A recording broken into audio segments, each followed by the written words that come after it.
I'm Joe Torre, and this is Baseball Talk. Today we'll talk baseball with Paul Molitor. On July 16th, 1987, Paul doubled off the Angels' Kirk McCaskill and ignited a hitting streak that reached 27 when the Brewers arrived in Baltimore. 2 outs in the ninth inning. If I wasn't the leadoff man, I wouldn't have gotten that fifth chance. I was 0 for 4. Tom Niedenfuer was in the game for the Baltimore Orioles, and I was able to hit a home run. So that was probably the most dramatic of all the hits as far as keeping the streak alive. And, you just have to have some luck along the way to have a streak of that duration. 1 week later in Cleveland, the streak reached 35 games. Not since the great Joe DiMaggio in 1941 had a streak gone that far in the American League. The next night, the scene shifted to County Stadium in Milwaukee.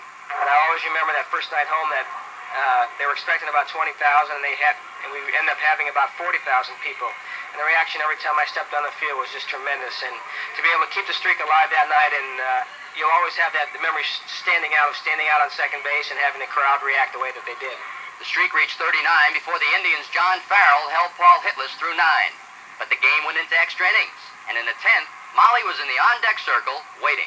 I had said all along through the streak that I would hope that the streak would end on a game that we would win the ball game.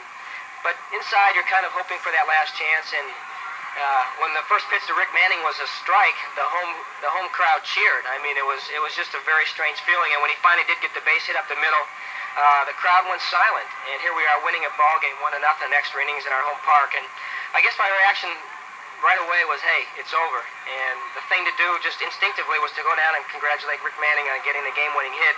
And it took a couple minutes for it to sink in that, everything that I had been through in the past 6 weeks, and to being called out of the dugout by the Milwaukee fans and looking over in the first row and see my wife with tears running down her face, that was probably the most emotional moment of the streak.